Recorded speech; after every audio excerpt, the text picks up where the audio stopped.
UFC on Fox, whichever number it was, I can't pay attention. 24, was it? I think it was. No idea. UFC on Fox. There you go. There we go. This past weekend from Kansas City, Missouri. Missouri. Is it not Missouri? It's Missouri, yeah. Yeah, you said Missouri. Missouri. I'm saying it like they say it. Missouri. Ah, okay, all right. Maybe that's not how they say it. Anyway, Demetrius Johnson main event defeated Wilson Reyes, Rosnama Yunus in the co-main event, destroyed Michelle Waterson. Unbelievable performance.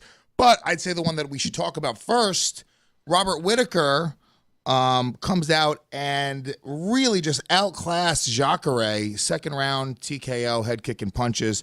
Mary Yamasaki calls a stop to the fight. In my opinion, and Michael Bisping's going to trash me in just a moment. A little too early. Little too early. Yeah, I agree. Sorry to interject you there. Sorry to cut you off. No, but I winced in pain like you were going to yell at me. No.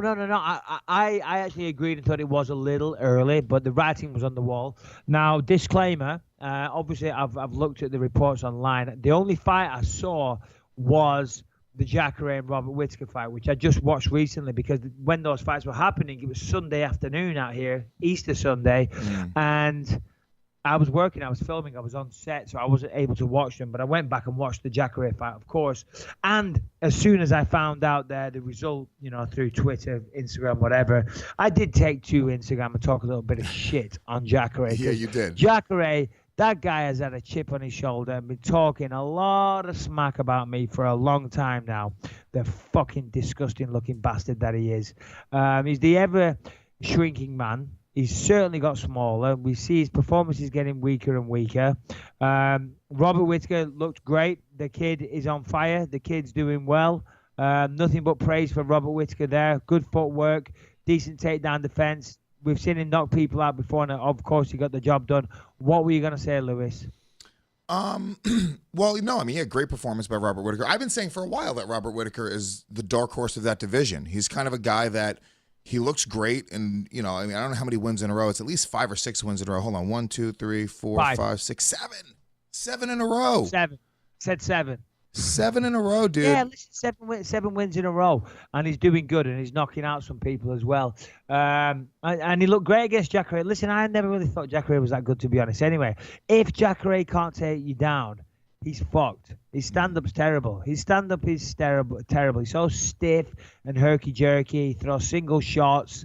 So Robert looked great, and he called me out on the microphone immediately after, and of course he should do that. He should do that. I'm the champion, and you should want to fight the champion. I remember when I wasn't the champion, I used to get called out all the time then as well, and people would say, hey, I want to fight Bisping, and me and Perillo, we would sit there and we'd kind of scratch our head and be like, why the fuck, if you've just won a big fight, would you call out the number 4 guy?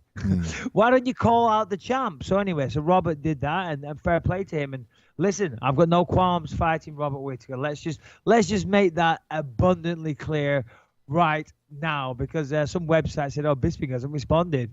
Yeah, because I'm out in Thailand working, and my life doesn't revolve around responding to Robert Whittaker. Well, I'm responding right now because Yoel Romero's a dirty, lying, cheating scumbag. If you want to do Whittaker after I've beaten GSP, we can. If not, I'll do Romero, whatever. But I see Robert as a more worthy contender. He stopped Jacare. Romero didn't stop Jacare. And Robert hasn't tested positive for steroids. So really, I think it should be Robert next. Oh, that's going to get people furious. Oh, so he's ducking Yoel. He's going to come out with anything. He will use any line, any point of reference to avoid Yoel Romero. It's sickening. It's a disgrace. He's bad for the division. He's bad for the sport. This is Callum saying this, by the way, in your corner. Champion. What? This is your son, Callum, saying this in your corner. Oh, yeah, no, exactly. That dad. Oh, he tells me to shut up all the time anyway. Callum's always like, Dad, don't say that. Don't tweet that. Dude, I'm telling you right now, I imagine fucking Romero sitting down listening to our podcast every week. I really do. I imagine him putting headphones on every week. For sure, because we talk about him quite a lot. Of course. So, he So wants to hear what we're saying. I love you, mate. As soon as you said you would fight Robert Whittaker next, I think he literally shit his pants.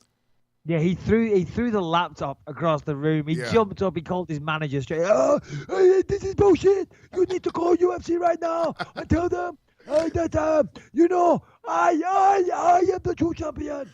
You know, or something like that. You should just but yeah, do no, he a didn't. As soon fucking. as he heard that, in fact, let's officially now start the campaign that after I beat GSP, it should be Robert Whittaker. I like that. Robert Whittaker versus Michael Bisping, because all right, maybe there's a case that he's the most worthy contender, but more importantly, just to fuck with Yoel Romero. He is the only fight I will take after. Believe George you me, fans, St. go hashtag that out, Bisping versus Whittaker, and tweet it at Romero. Make sure you tweet it at please, Romero, please. tag Romero, Whittaker versus Bisping after GSP. He's the most deserving. In fact, that's what we're naming this episode. It's Bisping versus Whittaker. Yeah. Listen, and for the logic that I stated, he's on a really good 7-fight win streak. He knocked out Jacare where Romero didn't stop him. Just knocked out Derek Brunson. Anderson Silva couldn't do that. Yep.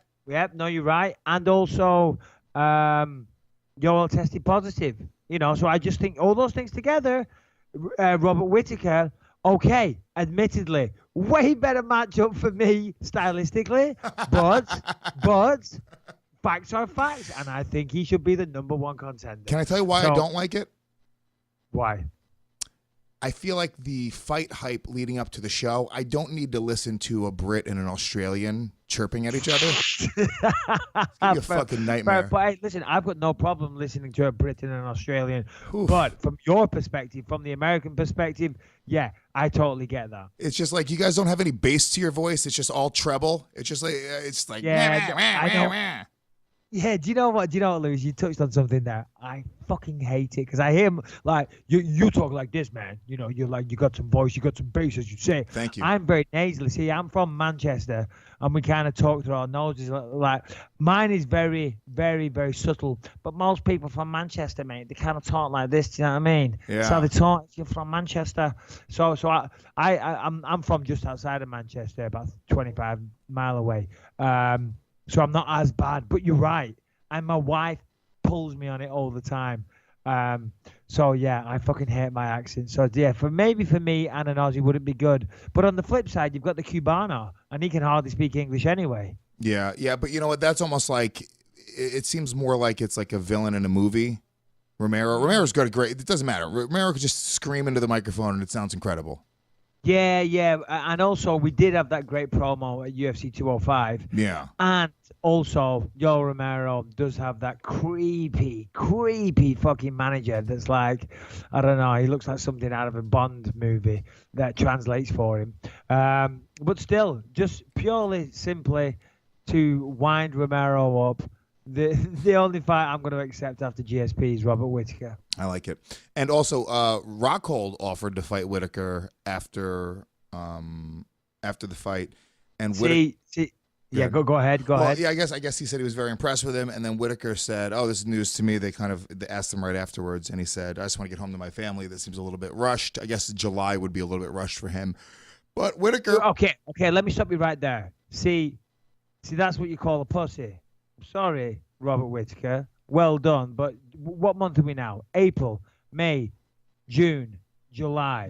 You didn't take any damage. You're young. You're in your prime. You're on a big win streak. Rockhold calls you out. You're like, oh, no, he doesn't fancy that. He does not fancy that fight with Rockhold. Yeah. Simple as that. Otherwise, why is he saying it's too soon?